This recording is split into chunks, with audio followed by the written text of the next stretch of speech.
यक्षिणी express. ये कहानी शुरू होती है एक छोटे से शहर भीलपुर से, जहां सीमा अपने परिवार वालों के साथ रहती थी। बचपन से ही उसे भूतों की कहानियां बहुत आकर्षित करती थी। हमेशा से ही वो अपने दोस्तों को भूतों की कहानियां सुनाया करती थी। एक बार वो अपनी बचपन की सहेली से मिलने उसके घर जाती है। हाय प्रिया, कैसी है? अरे कितने दिन हो गए हम कहीं नहीं गए, चल ना कहीं घूम कर आते हैं। अरे नहीं, मेरी मम्मी ना मना करती है, मैं नहीं आ पाऊंगी यार। अरे मना लेना मम्मी को, चल ना। भानगढ़ फोर्ट चलते हैं क्या? जानती है वो फोर्ट हॉन्टेड है, कितना मजा आएगा, चल ना यार। ये कहकर सीमा प्रिया को बाहर ले जाने के लिए उसका हाथ पकड़कर खींचती है कि झटके के कारण प्रिया का हाथ एक बांस पर लगता है और वो टूट जाता है। प्रिया के हाथों से खून रिसता हुआ जमीन पर टप टप कर गिरने लगता है। ओ गॉड, ये कैसे लग गया? सॉरी यार। ये तो अपशगुन है, मुझे नहीं लगता कि हमें जाना चाहिए। ओफो, पागल है क्या तू? ये किसी अनहोनी के होने का संकेत है सीमा, मैं नहीं जाऊंगी वहाँ, कहीं और चलते ना यार। प्रिया और सीमा 2 दिन के बाद की ही ट्रिप बनाते हैं और कुल्लू जाने के लिए निकल पड़ते हैं। पक्का आज तेरे कारण ट्रेन मिस हो जाएगी, कितने लेट हो गए हम। तभी वहाँ एक कैब आकर रुकती है जिसे एक औरत चला रही होती है। OTP please. यार सीमा, तूने पहले ही कैब बुक करा कर रखी थी। सॉरी, मैं बेकार में तुझ पर भड़क रही थी। अब जल्दी से OTP तो बता। OTP? अब OTP कहाँ से बताऊं? मैंने तो कैब बुक किया ही नहीं था। किया था मैम, अपना फोन देखिए। हाँ, 0135। ये OTP कहाँ से? और इसे कैसे पता कि मैं क्या सोच रही हूँ? चलो छोड़ो, कैब तो मिल गई ना। दोनों कैब में बैठ जाते हैं। अब बहुत लकी हैं, यक्षिणी एक्सप्रेस के न्यू कंपार्टमेंट से कुल्लू जाने वाले हो। अरे पर आपको कैसे पता कि हम किस कंपार्टमेंट से जा रहे हैं? आपके टिकट पर नजर पड़ी तो पता चला। असल में यक्षिणी एक्सप्रेस के एक कंपार्टमेंट में बुरी तरह आग लग गई थी और वो जल गया था। इतने सालों बाद रिपेयर होकर वो कंपार्टमेंट न्यू बताकर ट्रेन में जोड़ा जा रहा था। आज ही उसकी ओपनिंग है। लीजिए, स्टेशन भी आ गया। दोनों कैब से उतरकर ट्रेन में बैठ जाती हैं। कंपार्टमेंट भरा ना होकर बिल्कुल खाली खाली सा था। इतने कम लोग? लगता है यहाँ हमारे अलावा कोई है ही नहीं। अच्छी बात है ना, मस्ती करते हुए जाएंगे। प्रिया आगे बढ़ती है कि उसे लगता है कि कोई उसका पैर पकड़ रहा है। बचाओ, बचाओ, कौन है? कहाँ कोई है?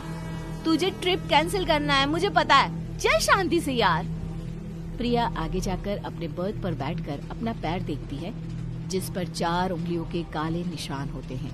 देख, मैंने कहा था ना कि मुझे कुछ महसूस हुआ था। ये देख मेरे पैर पर निशान। सीमा पास जाकर देखती है पर वो निशान वहाँ था ही नहीं, जैसे अचानक ही अदृश्य हो गया हो। अभी तो मेरे पैरों पर निशान थे, कहाँ गए? तभी लाल जोड़े में एक औरत वहाँ आती है और प्रिया के बगल में बैठ जाती है। उसका चेहरा आंचल से पूरी तरह ढका हुआ था। निशान ढूंढ रही हो ना? यही था, मैंने देखा है, महसूस किया है। उन जले हुए हाथों की जकड़न को बहुत चुभता है वो। आपको कैसे पता? मैंने महसूस किया है। कोई नहीं समझता, न समझना चाहता है। इस कंपार्टमेंट में मैंने अपना परिवार खोया था, अपना सब कुछ। तभी वहाँ सीमा आ जाती है। वो मेरी सीट है आंटी जी, आपकी सीट कोई और होगी। सीमा की बात सुनकर सर हिलाती हुई वो औरत वहाँ से चली जाती है। उसके जाते ही सीमा क्या देखती है कि औरत जिस सीट पर बैठी थी वो पूरी तरह जल चुका है। वो औरत कौन थी? ये कहकर सीमा उसके पीछे भागती है और वो देखती है कि ट्रेन के गेट तक पहुंचकर वो औरत अचानक गायब हो जाती है। कहाँ गई वो? अभी तो यही थी।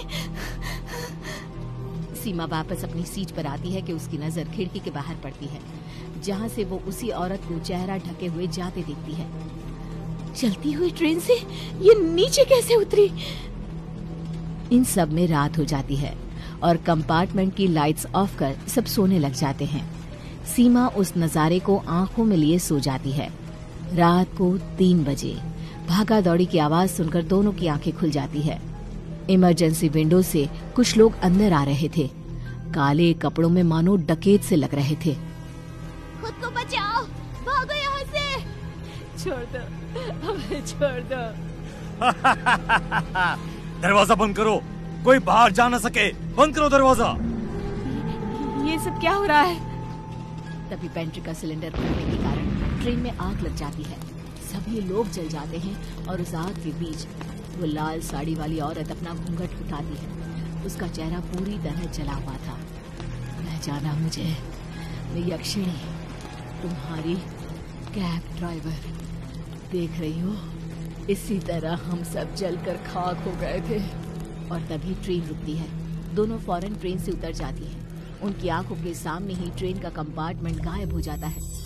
दोनों एक टक ट्रेन को देख रही होती है कि एक आवाज दोनों का ध्यान खींचती है। Ma'am, OTP please. हाँ? ये हम वापस घर के पास कैसे आ गए? ओह गॉड, अब और ट्रिप नहीं, बिल्कुल नहीं।